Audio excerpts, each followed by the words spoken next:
Bonjour chère Luciole, bienvenue dans ce nouveau podcast, toujours avec ma voix rock'n'roll. Aujourd'hui on va parler du couple, on va parler des nouveaux couples, entre guillemets.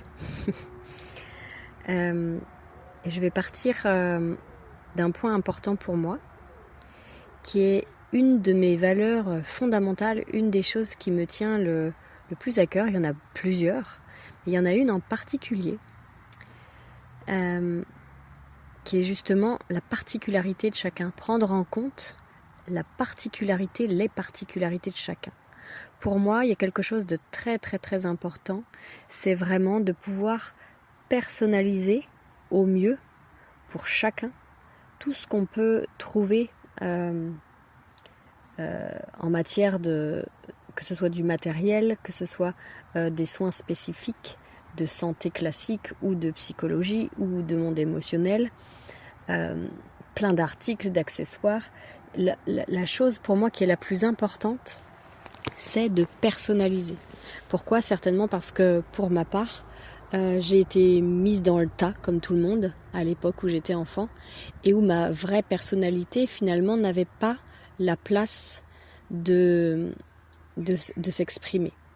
Donc derrière cette obligation de se conformer, d'entrer dans le moule, de faire comme tout le monde, d'aller à l'école, de s'asseoir toute la journée, de ceci, de cela, de laisser en arrière-plan tout ce qui était moi pour mettre en avant-plan tout ce qu'on attendait de moi, j'ai eu vraiment toujours ce besoin de personnaliser, ce qui veut dire que même si j'avais un cahier, on va dire, le plus classique possible, comme tout le monde, il fallait que j'y mette, que j'y colle des petites étoiles, que je colorie des petits dessins, que pareil pour tout, pour les crayons, c'était des crayons normaux, les bics, comme tout le monde, bah oui, mais moi je mettais des petits autocollants avec des couleurs, avec des licornes, il fallait vraiment que ce truc-là, je me disais, c'est pas moi ça.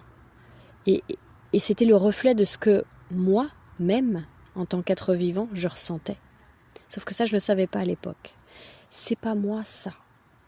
Donc essayer de se coller des trucs, des autocollants et des machins, pour essayer de se démarquer, pour être en même temps celle qu'on attend de moi, et en même temps me rapprocher un petit peu de celle que je sais être. En tout cas, que mon cœur sait être, parce qu'à ce moment-là, c'était pas vraiment, c'était même pas du tout, je pense, conscient de ma part, de fonctionner comme ça. Et d'ailleurs, ces autocollants-là, autant ceux qui étaient sur mes trousses, mes crayons ou les autres choses qui m'appartenaient, que les autocollants que j'ai pu me coller dessus, c'est-à-dire je suis Sabrina qui se conforme à vos attentes, puis en même temps je me colle des choses dessus pour me rapprocher un petit peu de qui je suis, ben ces autocollants-là, on peut les voir comme ces conditionnements, justement, ces costumes, ces artifices, ces pensées limitantes, ces souffrances. C'est toutes ces choses qu'on va visiter en fait pour se rapprocher de soi. Parce que pour se rapprocher de soi, même si on a collé un autocollant ici qui est rose, parce qu'on sait qu'à l'intérieur on est rose, même si on est censé montrer du bleu, c'est pas notre vrai rose. C'est un reliquat, c'est quelque chose qui est... C'est un petit goût de rose, quoi. Mais c'est tellement pas authentique. Et c'est tellement rien par rapport au vrai rose qui est là-dessous. Et pour pouvoir aller voir le vrai rose qui est là-dessous, il faut d'abord décoller l'autocollant. Il faut aller le décoller, même si on se dit mais non mais c'est du rose là. J'ai cheminé toute ma vie en fait. J'étais cette Sabrina qui s'est oubliée, qui s'est conformée, qui s'est mise en bleu alors qu'elle était rose, qui s'est mise en carré alors qu'elle était un rond. Aujourd'hui j'y suis arrivée, je suis là, j'ai ma vraie couleur. Regardez, j'ai du rose. Ouais, t'as du rose, mais c'est du rose de surface. C'est toi qui as essayé de recoller un truc qui dit « Oh, ça doit bien ressembler à ça, ce que je suis vraiment. Je l'ai oublié depuis toutes ces années, mais allez, j'ai collé ça. C'est quelque chose comme ça, quoi. Ça ressemble à ça. » Oui, mais ça ressemble à... Ça n'est pas la même chose que c'est. Et pour pouvoir accepter... Pardon, pas pour pouvoir accepter, pour pouvoir avoir accès à ce vrai rose, cette vraie couleur, cette vraie essence qui est vivante, qui est en 10 dimensions, il faut accepter de décoller ce qu'on a réussi à se coller dessus pour se rapprocher le plus possible de ce qu'on croyait être nous. Ça veut dire que tout le chemin qu'on a fait pour essayer de se retrouver, et qui ressemble de plus en plus. C'est comme si de plus en plus, tiens, j'ai finalement un travail qui me correspond mieux qu'avant, tiens, j'ai une maison qui me correspond mieux qu'avant, ah, j'ai des amis qui me correspondent mieux qu'avant. À un moment donné, il faut accepter de perdre de nouveau tout ça pour pouvoir aller vers quelque chose d'encore plus franc. Plus, c'est moi ça. C'est ça, comme ça que je veux m'habiller, c'est ça, comme ça que je veux parler, c'est là que je veux travailler, c'est avec ces gens-là que je veux être en interaction, c'est ça que je veux manger. Voilà, toutes ces choses-là. Pour pouvoir aller vraiment les toucher, pour de vrai. C'est pas juste les effleurer du bout du doigt, c'est les incarner pleinement et sentir vraiment ça. Il faut accepter cette espèce de palier sur lequel on s'est posé en se disant « Ouf, j'ai réussi à revenir à moi là. Après tous ces 10, 20, 30, 40, 50, 60, 70 ans où je me suis oubliée, où je m'étais même pas rendu compte que je m'étais oubliée, finalement, j'ai réussi à retrouver quelque chose et ça va à peu près. » Vous avez ce moment où vous avez l'impression d'avoir fait un chemin immense, mais qu'il y a encore quelque chose qui vous empêche. Je dis, c'est pas encore ça. Et mince, je pensais être arrivée, il va encore falloir que je redécolle. Attendez, je vais juste aller me mettre ailleurs, parce qu'il y a forcément quelqu'un qui vient tondre sa pelouse juste derrière moi. Je fais pause, je reviens. Bon ben, me voilà finalement contrainte d'être en intérieur. Moi qui m'étais installée au jardin, les pieds dans la terre, les mains dans la pelouse, pour vous parler. Et bien voilà, justement, je suis pas encore dans ma vraie couleur. Je suis encore en culture hors sol, puisque il y a quelque chose à l'extérieur, qui est le reflet de quelque chose à l'intérieur, évidemment, qui m'empêche de vraiment pouvoir exprimer pleinement mes vraies couleurs. Ça, c'est une belle illustration. Du coup, on était sur ces histoires d'autocollants, là. accepter de quitter l'endroit qu'on s'est construit et qui ressemble à ce qu'on est vraiment dans notre essence profonde, mais qui n'est qu'un leurre, qui n'est qu'une pâle expression de ce qu'il y a à l'intérieur. Et ce moment-là est vraiment un moment inconfortable, une transition difficile, parce que il y a comme eu un chemin tellement difficile pour pouvoir se rapprocher de qui on est, pour pouvoir vraiment pleinement se retrouver, vibrer, se respecter dans notre rythme, dans nos besoins personnels, dans ce qu'on aime, dans ce qui est d'une grande valeur pour nous. On a fait tellement un chemin important qu'on se dit « Ah non, je vais pas me remettre en route. J'ai fait tout ce chemin, waouh, je peux pas. » Parce que je suis arrivée sur un îlot là où je me sens à peu près bien. Je vais pas, c'est pas possible en fait. Je vais pas repartir dans la tempête. C'est comme si en fait c'était presque plus dur et qu'on peut y rester bloqué beaucoup plus longtemps que quand on a été vraiment distordu de notre essence profonde, parce que il y a un peu moins d'inconfort qu'il n'y en a eu au début de notre chemin. Au moment où on s'est mis en route pour se retrouver, où on a changé de famille, où on a changé de travail, où on a changé de mari, où on a changé d'amis, où on a changé d'alimentation, enfin, où on s'est mis en chemin pour essayer de se trouver soi, on était dans un tel inconfort la plupart du temps. La première fois, en général, on a soit, en tout cas parmi les gens que moi j'accompagne, et ce qui a été aussi mon cas, parfois on a même des gros soucis de santé. Ce qui fait que c'est comme si on n'avait pas le choix. Notre corps, il nous dit, c'est juste plus possible, quoi. Il faut vraiment que tu ailles régler, t'aligner sur qui tu es vraiment et que tu ailles enlever tous ces faux semblants. Mais quand on est sur un espèce d'entre-deux où notre vie ressemble un peu plus à ce à quoi on aspirait, ce qui est pour moi le cas, et je me dis, waouh, le chemin de fou qui a été fait quand même depuis le début, c'est dingue, on peut se dire combien de distorsions nos corps arrivent à encaisser. Parce que pour ma part, je ne sais pas si c'est pareil pour tout le monde, j'ai pas la prétention de dire ça, mais pour ma part, il y a 1 million de distorsions qui ont été libérées, qui ont été vues, observées, des conditionnements qui ont été déconditionnés, des croyances limitantes qui ont été dépassées. Mon Dieu, il y en a eu tellement, je me dis, mais regarde où je suis aujourd'hui, regarde où j'étais il y a 20 ans. J'étais tellement, mais tellement loin, je ne savais même pas que c'était possible en fait. Et plus je me rapproche de moi, et plus je me rends compte que c'est difficile aussi quand je suis sur ces paliers-là. Parce qu'il y a quand même quelque chose qui est de l'ordre du confort. On a tellement gagné, on se dit, oh, je pourrais peut-être m'en contenter. Et puis à un moment donné, on n'a plus envie de s'en contenter. Et c'est aussi là que je voudrais parler du couple et des nouveaux couples. Parce que justement, alors vous allez voir le lien après, quand on se rencontre, là où moi j'étais il y a 20 ans par exemple, quand on se rencontre alors que l'un et l'autre on est loin de qui on est vraiment, loin de notre essence profonde. Lorsqu'on se rencontre, en fait, on se rencontre sur nos blessures. Ce sont nos parts d'ego qui se rencontrent. Ce sont les enfants souffrants à l'intérieur de nous et les enfants qui ont dû trouver des solutions à l'intérieur de nous qui se rencontrent. Donc souvent on se dit waouh, coup de foudre. Alors pas souvent parce que des fois c'est pas le coup de foudre, des fois c'est autre chose, des fois c'est je le rencontre ou je la rencontre sur un site internet et puis finalement ça va pas mal, alors on va s'en suffire et puis on va avancer avec ça.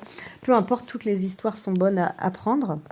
Mais quand on se rencontre sur un coup de foudre et qu'on se dit regarde c'est génial, il comprend tout ce que je lui dis, elle finit mes phrases et machin et bidule, moi ici je mets un gros panneau attention. Attention. Pour ma part, dans mon expérience, qu'elle soit personnelle ou qu'elle soit de la clientèle que j'ai pu accompagner sur ces sujets-là, quand il y a un coup de foudre comme ça, d'ailleurs c'est la même chose avec nos animaux, quand on a un coup de foudre, on se dit tiens je venais pour prendre un gros toutou, puis finalement je repars avec un bébé chihuahua, j'en sais rien. Il y a quelque chose ici, il y a quelque chose qui se joue. Il y a quelque chose qui fait que c'est nos blessures qui se rencontrent. On est aimantés l'un et l'autre. Pourquoi on est aimantés? Parce que ce qui est à l'intérieur de nous vibre à une certaine hauteur. Et ce qui est à l'intérieur de l'autre vibre à la même hauteur que la nôtre. Parce que on a quelque chose de commun dans notre chemin, dans nos blessures qu'on porte, dans nos conditionnements, dans l'histoire de nos familles. Il y a quelque chose qu'on a en commun et c'est ça qui nous magnétise l'un à l'autre. Ce qui vibre à la même hauteur se retrouve, s'attire. Et à ce moment-là, alors, au début c'est génial parce qu'on a l'impression qu'on peut vraiment se comprendre, se compléter, ce truc qu'on cherche toujours là, cette sensation qu'on n'est jamais complet, on cherche notre âme sœur, on cherche ma moitié, on cherche le conjoint, même juste dans le terme conjoint, bon si ce n'est que l'autre et j'espère qu'il n'est pas con, mais il est joint, c'est comme si en fait on ne pouvait pas être complet en soi, on cherche l'autre pour nous rendre heureux, pour faire de notre vie une féerie ou je ne sais quoi d'autre. Ça veut dire qu'on cherche déjà à se compléter, ici on n'est pas comme complet.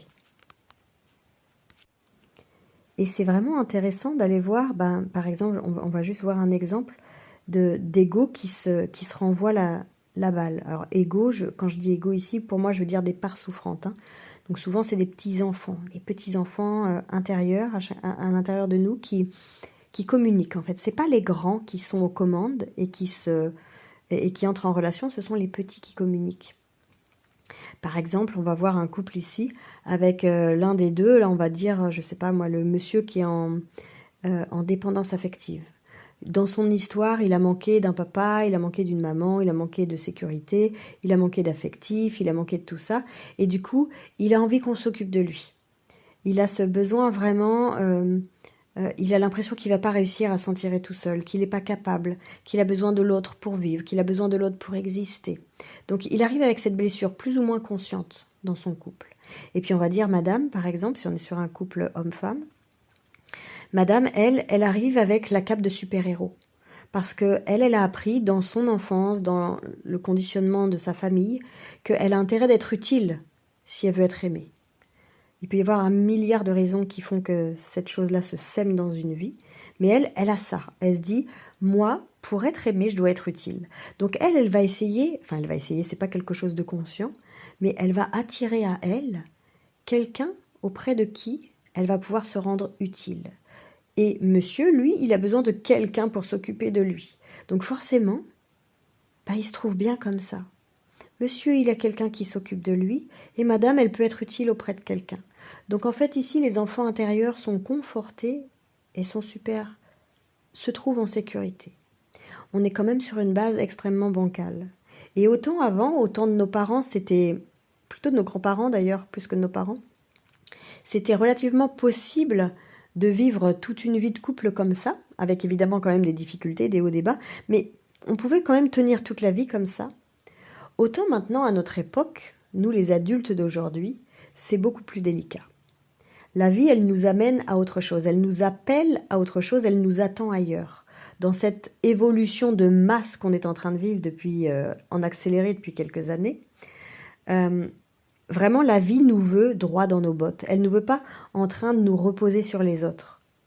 On doit revoir la relation, on doit se remettre à la verticale et être en interdépendance, vivre les uns avec les autres, mais pas en codépendance.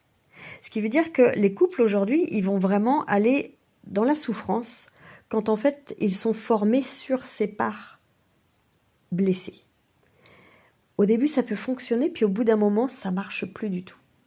Il y a des choses qui vont plus, on est obligé de se mettre en chemin, que ce soit à cause de la santé, que ce soit à cause des émotions, du monde psychologique. Il y a quelque chose qui nous pousse tous à un moment donné. Il y en a qui l'ont commencé comme moi depuis longtemps, ce chemin, et il y en a d'autres qui vont se mettre en route sur ce chemin petit à petit, parce qu'on n'y vient pas tous d'un coup, c'est comme des vagues, donc on n'est pas tous rendus aux mêmes endroits dans nos chemins. Mais tout le monde va être poussé par ça. Tout le monde va être poussé. C'est pas ici un choix. À l'époque, là, il y a 20 ans, on faisait le choix d'aller faire du développement personnel, d'aller travailler sur soi, d'aller ceci. On avait encore le choix. On parlait de libre arbitre, mais aujourd'hui, il n'y a plus beaucoup de libre arbitre parce que les hautes vibrations qui nous tombent sur le coin de la goule, là, entre les vibrations de la Terre qui augmentent, les vibrations, les flashs solaires qui a des tempêtes électromagnétiques dans tous les sens, on est vraiment... C'est pas cordialement invité, c'est qu'on est vraiment poussé au cul à aller voir tout ce qui ne vibre pas de la vibration de l'amour à l'intérieur de nous. Tout ce qui vibre de la peur, tout ce qui vibre de la tristesse, tout ce qui vibre de toutes ces choses du passé qu'on a planquées sous notre tapis. Et du coup, dans les couples où tout allait bien parce que Madame Super-Héros s'occupait de Monsieur Bébé, eh bien ça ne va plus. On est obligé de se mettre en chemin, même si au début c'est pas forcément le couple qui nous fait nous mettre en chemin, ça peut être un problème de santé personnelle, comme je vous disais, ça peut être un ras-le-bol, un burn-out au travail, ça peut être tellement de choses. Mais à partir du moment où on n'est pas dans son axe, où on n'est pas dans son essence profonde, il y a de plus en plus de choses qui vont être bancales et qui vont être tellement désagréables, tellement inconfortables, qu'on va être obligé de se mettre en chemin. Et au fur et à mesure qu'on va grandir dans le couple, on va se rendre compte que ce qui fonctionnait avant, ça ne peut plus fonctionner. Ce truc de marcher en couple, justement, c'est même pas 1 + 1 = 3, c'est-à-dire un homme, encore une fois, si on est sur un couple homme-femme, un homme plus une femme égale une troisième entité qui est le couple, c'est pas ça. Chez nous, c'est 1 + 1 = 1, c'est-à-dire un homme et une femme, ça fait un couple. Et ça, c'est pas possible en fait. Ça veut dire que personne à l'intérieur de ce couple n'existe. Parce que nous sommes tous des individus. Même quand on est en couple, et j'ai envie de dire surtout quand on est en couple. Ce qui veut dire qu'avant, toutes ces choses qui fonctionnaient, vous savez, mais c'est les choses de base, hein, c'est pas des choses bien compliquées. Quand dans la famille, par exemple, tout le monde mange à la même heure, tout le monde vient s'asseoir ici, tout le monde se met à table, tout le monde mange la même chose. C'est complètement obsolète. Donc là, je vous parle du couple, mais je vous parle aussi de la famille en général. De toutes ces choses qui font que c'est comme si on avait voulu fonctionner tous ensemble en mode fusion. La famille, elle doit être aussi revue, si on veut vraiment que la famille soit équilibrée. Imaginons par exemple un homme et une femme. On ne va pas compliquer avec toute une famille, on va juste rester sur cet exemple homme-femme. Si tant est que l'homme et la femme se mettent en chemin ensemble, hein, parce qu'en plus c'est encore plus délicat s'il y en a un qui se met en chemin puis l'autre qui reste à stagner. Bon, déjà là, c'est bancal. Au bout d'un moment, il y en a un qui avance et l'autre qui stagne ou qui même tire l'autre un peu vers l'arrière. Donc ça peut péter, ça peut imploser, ça peut exploser et le couple peut évidemment aller vers la séparation. Mais même si chacun évolue, il y a tellement tout à redécouvrir de l'autre. Parce que chacun va de plus en plus se rapprocher de qui il est. Et chacun va pouvoir voir l'autre avec un nouveau regard. Parce que l'autre change, donc on le voit différemment, et parce que nous, on change, donc notre regard est différent, comme si nos lunettes à travers lesquelles on regardait l'autre étaient différentes, moins teintées, avec moins de projection. Ça veut dire qu'il va falloir se dire, est-ce que j'ai toujours envie d'être avec l'autre ? Est-ce que je l'aime toujours, avec cette notion d'amour qui va être de plus en plus floue et qui va devoir être revue et corrigée elle aussi ? Et puis, au fur et à mesure, par exemple, qu'on fonctionne ensemble, qu'on qu'on évolue, on va voir que ce qu'on fonctionne ensemble ne fonctionne plus. Parce que, par exemple, aujourd'hui, je vois un thème tout bête, tout simple, mais celui de l'alimentation. Aujourd'hui, l'alimentation, il y a tout et son contraire qui sont disponibles. Il faudrait manger ça, puis il faudrait pas manger ça. Et puis il y en a qui veulent être végétaliens, puis il y en a un autre qui veut le manger cétogène, et puis il y en a un autre qui veut... En fait, il y en a pour tous les goûts, mais finalement, si on veut faire à manger dans une famille, on se dit, mais comment on va faire en fait? Parce que moi, ce qui me convient, c'est ça, mais elle voudrait plutôt ça. Puis les enfants, ils mangent jamais de ça. Puis on va même rajouter les animaux maintenant. Ce qui est pas plus mal, hein, parce que les animaux aussi ont droit de bien manger. Ils sont pas obligés de bouffer la saloperie qu'on leur achète dans les Super U et compagnie. Mais vous voyez un petit peu le bazar que ça va devenir. Il y a vraiment ici comme tout un chantier où chacun va devoir se rapprocher de ses propres besoins. Parce que imaginons que, allez, monsieur travaille sur lui, il se rend compte que, je sais pas, il a des problèmes de santé qui vont devoir lui demander de plutôt manger comme ci ou comme ça. Il va lire plein d'articles, il va regarder plein de vidéos, il va aller voir un diététicien, il va aller voir un médecin, il va aller voir ceci, cela, qui va lui dire, voilà, c'est ça qu'il vous faut arrêter, ça c'est bon, ça c'est pas bon. Allez, on va voir le naturopathe, il me dit, oui, alors vous savez, on nous dit toujours qu'il faut manger ça et ça le matin, mais c'est pas vrai, il faut manger ça et ça et ça. Et monsieur va revenir à la maison en disant, regarde, c'est ça qu'il faut faire, c'est pour ça que t'es pas bien, c'est parce qu'il faut faire ça, puis il faut pas faire ça, puis il faut pas manger ça, puis il faut manger ça à la place. Puis l'autre en face, du coup, va faire pareil, mais c'est pas de ça dont elle aura besoin. Elle, dans son cheminement à elle, elle va découvrir d'autres choses. Vous savez pourquoi? Parce que notre alimentation, qu'on tolère ou qu'on ne tolère pas, dépend aussi de toutes nos émotions, de tout notre psychologique, de toute notre énergétique. C'est-à-dire que si moi, je suis en train de travailler sur mon monde intérieur et que je suis en train de me rendre compte que, par exemple, je sais pas, moi, j'ai une colère enfouie, et qu'elle fait dysfonctionner certains organes au niveau de ma digestion, qu'elle me crée certaines intolérances.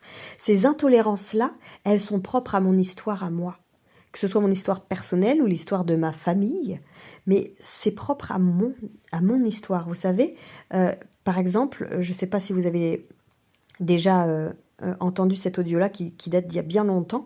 J'avais fait un audio sur l'intolérance au lait et j'avais montré toutes les intolérances, comment elles se présentaient chez une patiente à moi qui était intolérante au lait.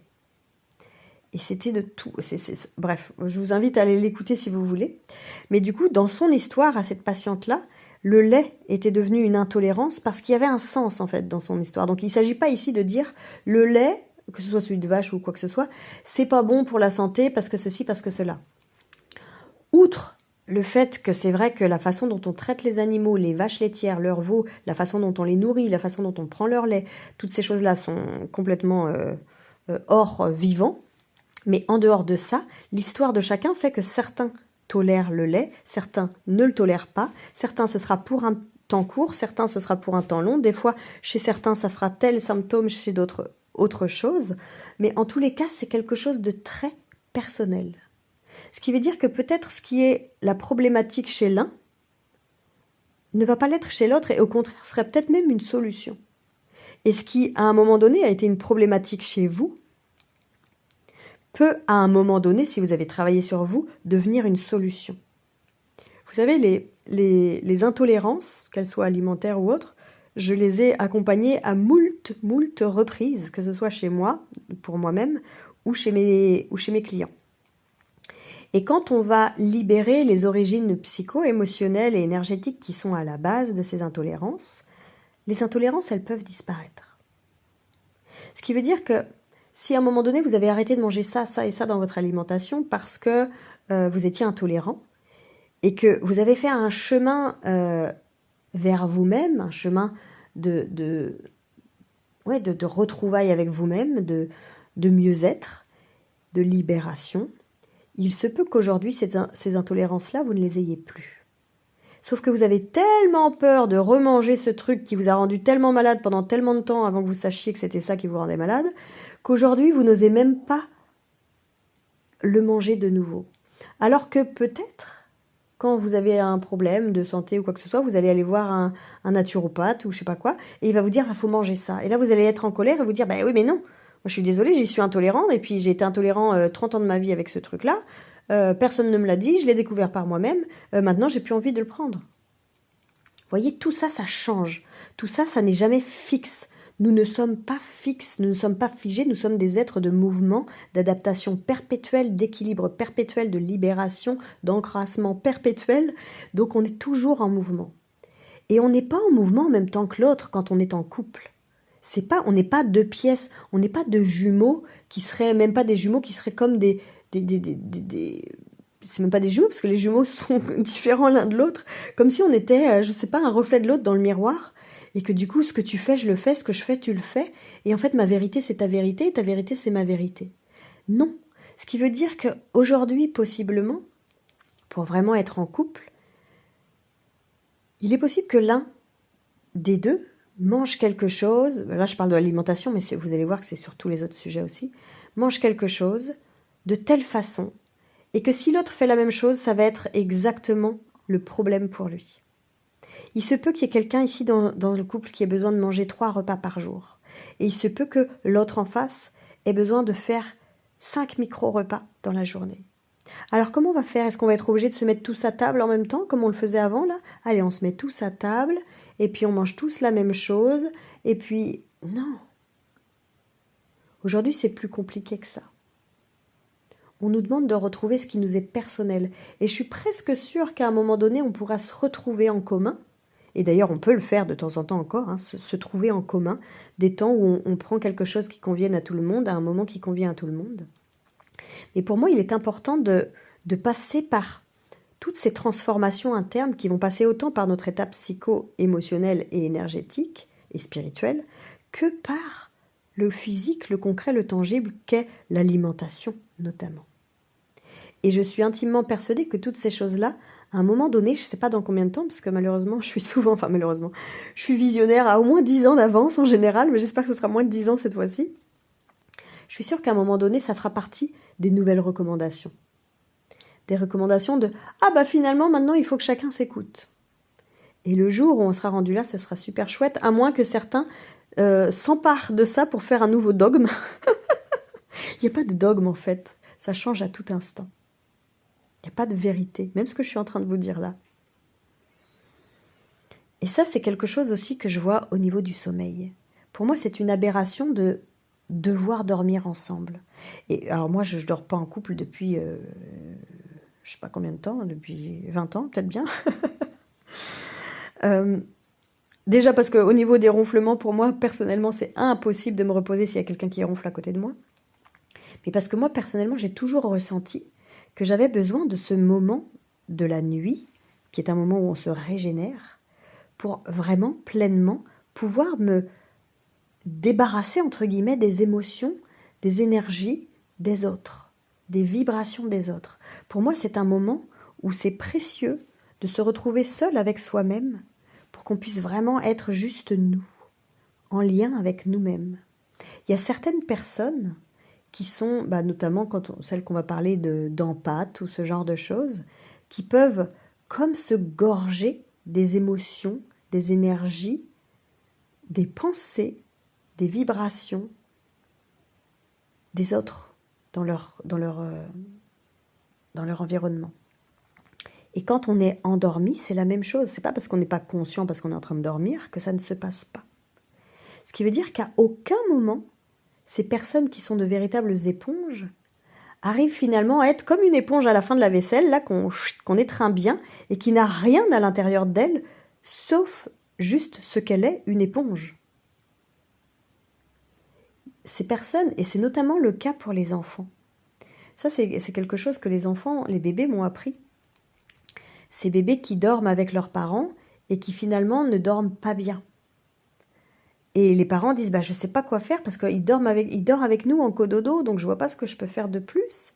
Et finalement, la sagesse du bébé nous dit en fait, il faut qu'il aille dormir dans sa chambre. Il faut pas qu'il soit avec papa et maman. Ah bon? Mais moi, je l'ai mis en cododo parce que justement, on m'a dit que c'était ce qu'il y avait de mieux pour les enfants. Là aussi, il n'y a pas une règle. C'est du cas par cas. Écoutez vos enfants au lieu d'écouter les règles, même si c'est censé être les nouvelles règles qui sont géniales. Les nouveaux trucs qui disent « Ah, il faut de la maternité... » Je ne sais même plus comment on dit ça, mince. J'y étais pourtant moi aussi il y a 8 ans. La maternité, c'est pas la maternité. Ah mince, la maternité. proximal. Oh, je trouve plus mes termes, c'est pas grave, c'est pas ça qui est important. Mais d'être vraiment dans cette proximité avec l'enfant, de l'écouter, de répondre à ses besoins, téter à la demande, cododo, portage, c'est bien et c'est pas bien. Ça dépend de votre enfant et de ses besoins. Donc à partir du moment où on en fait un matraquage pour dire c'est ça qu'il faut faire, vous pouvez être sûr que c'est pas le bon moment, c'est pas le bon endroit, c'est pas pour vous. C'est aller écouter à l'intérieur de vous pour écouter votre enfant, pour pouvoir savoir ce qui est le mieux pour lui. Il y a plein de bébés qui m'ont dit « Je ne peux pas dormir ici ». C'est pas eux qui l'ont dit, c'est leur sagesse quand on a fait cette traduction. « Je ne peux pas dormir ici parce que je me réveille tout le temps. Moi, j'ai l'intime persuasion que je suis là pour prendre soin de, allez, on va dire, ma mère, parce qu'elle est toujours triste et je suis là pour m'occuper de sa tristesse et en fait, je ne peux pas dormir parce que je me réveille, je la sens triste, je sens cette tristesse. Donc, au milieu de la nuit, je suis comme envahie par le truc que j'arrive pas à faire, c'est-à-dire prendre en charge sa tristesse. Vous savez, c'est comme vous, si vous avez quelque chose à rendre à votre patron, il vous a demandé de faire un dossier et puis ça doit être terminé, et puis vous l'avez pas terminé. La nuit, quand vous vous réveillez, vous pensez à ça, vous dites merde, tiens, j'ai pas réussi. Et en fait, quand votre bébé dort à côté de vous, dans cette histoire-là, vous êtes comme la preuve vivante de son échec. Il est incapable de prendre soin de votre tristesse parce qu'il est en lien avec votre tristesse perpétuellement. Dans la journée, puis dans la journée, vous le gardez avec vous parce que vous, ce que vous savez, c'est qu'il ne faut pas qu'il soit séparé de vous parce que le bébé, il a besoin de son parent. Il faut qu'il aille le plus tard possible chez une personne qui s'occupera de lui. Il a besoin d'être avec sa mère, il a besoin d'être porté, il a besoin d'être allaité, il a besoin du cododo. Ce qui fait qu'en fait, vous le portez toujours sur vous et il ne se sent pas forcément mieux. Et vous vous dites, merde, c'est de ma faute? Non, c'est juste que dans son histoire, dans ce qu'il se raconte à lui, il est persuadé qu'il est là pour prendre soin de vous. Et comme il est avec vous, et que vous ne changez pas, parce que vous ne vous regardez pas, vous ne regardez que lui, et bien du coup, il est en lien avec, mince, maman, elle est toujours triste, j'arrive pas, je suis pas capable. Donc là, il y a vous qui dites, je suis pas capable, je suis pas une bonne maman, parce que malgré tout ce que je fais, là, tout ce que je mets en œuvre, mon bébé est toujours en train de pleurer, il est toujours malade, il est toujours pas bien, il est toujours bougon, il a toujours mal partout. Et il y a bébé qui dit, merde, malgré tout ce que je fais là, je sens toujours que ma mère, elle est triste, et moi, j'arrive pas à faire mieux que ce que je fais, je suis pas capable non plus. Tout ça pour vous dire qu'au moment du dodo, c'est important. Alors je dis pas qu'il faut séparer tous les bébés de leur maman, il y en a plein pour qui ça convient bien. Et puis le but du jeu ici, ce serait même pas de les séparer, ce serait pendant un temps de le mettre dans sa chambre, comme ces enfants que j'ai accompagnés, qui ont été mis dans leur chambre malgré toute l'appréhension des parents et qui ont pu faire des nuits formidables. Et à ce moment-là, c'est juste une béquille, c'est de se dire, ok, je le mets là parce que pour le moment, j'ai toujours ce truc à l'intérieur de moi, cette tristesse que je, par exemple, si c'est dans cet exemple-là. Eh bien, je vais mettre mon bébé dans sa chambre pendant un temps et je vais aller travailler sur ma tristesse. Et quand je l'aurai pu, cette tristesse, ce sera plus facile pour mon bébé de pouvoir dormir contre moi, à moins qu'il n'en ait pas besoin, à moins que ce soit moi qui en avait besoin. Tout ça pour vous dire que l'heure du dodo, normalement, pour beaucoup de personnes, même celles qui ne sont pas empathes, c'est un moment où on a besoin de se retrouver soi dans ses propres énergies, d'arrêter un peu de fusionner dans ce couple où 1 + 1 = 1. Et vous savez, aujourd'hui, j'accompagne plein de personnes qui ont honte, qui se cachent de se dire qu'ils ne dorment pas ensemble, comme si c'était un peu la honte, ou que ça voulait dire qu'ils allaient se séparer, ou que ceci, ou que cela. Personne n'ose en parler, mais il y en a partout, il y en a à tous les coins de rue. Il y en a plein partout. Et quand moi je leur dis, mais au niveau de vos énergies, c'est tout à fait normal, et c'est plutôt sain de dormir chacun de votre côté, d'un coup, ils se sentent soulagés, genre « Oh, ça veut pas dire qu'on va divorcer. Oh mon Dieu, merci. » Puis ça veut peut-être dire que vous allez divorcer, parce que peut-être vous dormez pas dans le même lit parce que vous pouvez plus vous saquer. Mais en tous les cas, vous avez le droit d'être encore en couple, d'être potentiellement amoureux, si ce terme-là, ça vous parle, d'être bien ensemble, mais de dormir chacun de votre côté. Et pour moi, justement, surtout si je fais une petite parenthèse ici, je recite le Human Design, qui nous montre le fonctionnement énergétique de chaque personne. Dans le Human Design, justement, on voit qu'il y a certaines personnes qui ont des centres énergétiques dits vides. C'est-à-dire qu'ils ne sont pas colorés, ils ne sont pas habités par leur propre énergie personnelle. Ce qui veut dire que c'est vraiment des centres énergétiques qui vont faire éponge. Quand on va être dans un certain environnement, quand on va être avec certaines personnes, c'est ces environnements et ces personnes qu'on va capter. Et potentiellement, on va croire que c'est nous. On va se dire, c'est moi ça. Je suis comme ça, je ressens ça. Avant de comprendre qu'en fait, on est en train de capter quelque chose de l'extérieur. Et parfois, on va travailler sur ce problème-là. On va se dire, ah, mais pourquoi est-ce que je suis triste tous les jours? Pourquoi est-ce que je suis en colère tous les jours? Pourquoi? Et on va aller travailler là-dessus en pensant qu'on a un problème psychologique de l'enfance ou quoi que ce soit, ce qui est peut-être le cas d'ailleurs. Puis ça, malgré tout ce qu'on aura fait comme travail, ça va pas s'en aller, ça va pas s'amenuiser. Jusqu'au moment où on va se rendre compte que, à force de baigner dans les énergies de l'autre, que ce soit un lieu ou une personne, si on est en couple, eh bien c'est lui qu'on ressent. Et qu'on n'a pas de colère à aller travailler, que c'est l'autre qui a une colère à aller travailler. Et que si je baigne dans cette colère, ça veut dire que je baigne dans du non-moi, tout le temps, continuellement. Alors imaginons qu'à mon boulot, je suis pas moi, je fais quelque chose qui me plaît pas, je fais quelque chose qui respecte pas mon essence profonde. Donc toute la journée, tous les jours de la semaine, je suis dans un environnement où je suis pas moi. Mais même la nuit, quand je rentre chez moi, imaginons qu'en plus je suis dans une maison, dans un terrain, où il y a des énergies qui ne me correspondent pas. Par exemple, je suis faite pour habiter en pleine campagne, et puis j'habite dans une grande tour en centre-ville parce que j'ai pas le choix.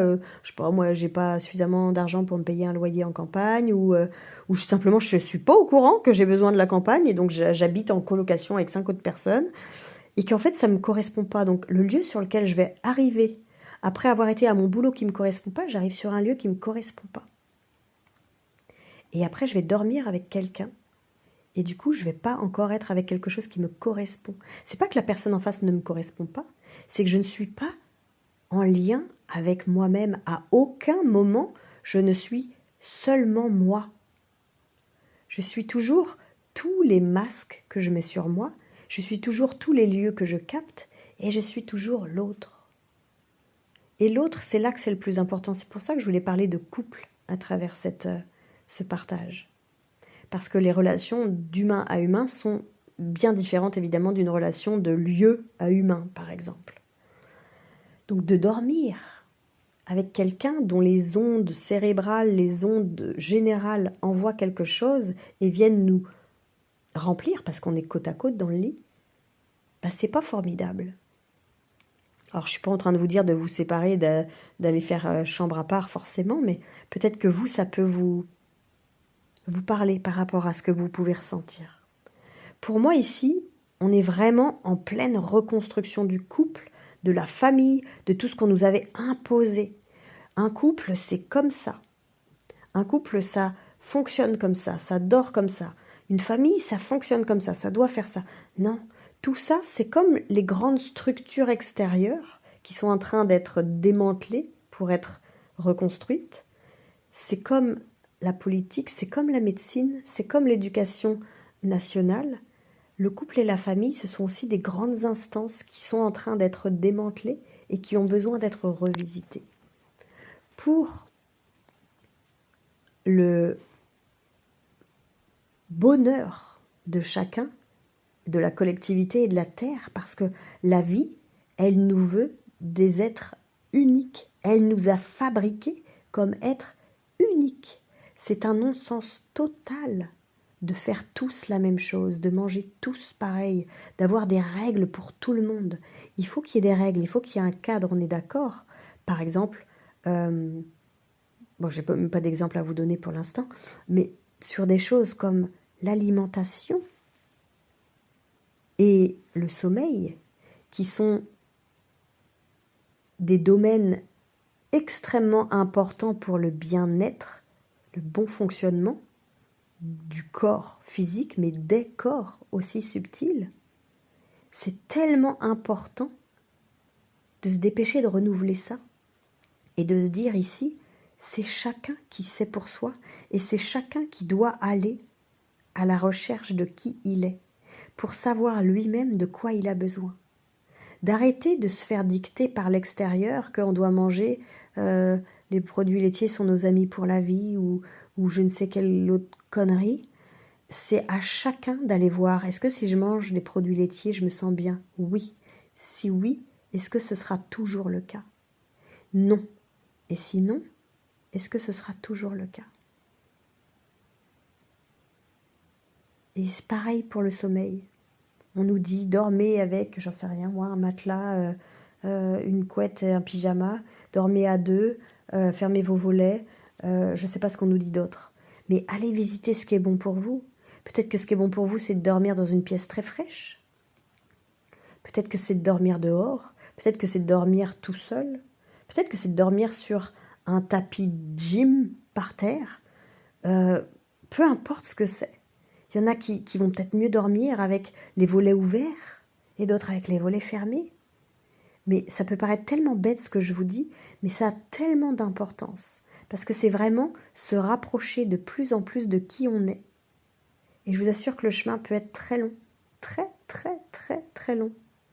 Mais ce qui est génial, c'est qu'au fur et à mesure du chemin, on découvre plein de choses. Et le but ici, c'est le but du jeu, c'est comme on dit, c'est pas le but, c'est pas l'objectif atteint. C'est tout le chemin qu'on fait pour y aller. C'est tellement passionnant. Alors c'est vrai que c'est pas tous les jours facile et confortable, mais quand on est en chemin vers soi, c'est le plus beau chemin qu'on puisse faire. C'est la plus belle des balades, la plus enrichissante des promenades qu'on peut faire. Je vous invite à aller vous poser quelques questions et à observer qu'est-ce que vous faites dans votre couple, qu'est-ce que vous faites au sein de vos familles, de façon automatique, et qu'est-ce qui demanderait votre attention, votre observation, votre amour, votre pleine présence pour être ajusté à qui vous êtes vraiment. C'est la question du jour. À bientôt.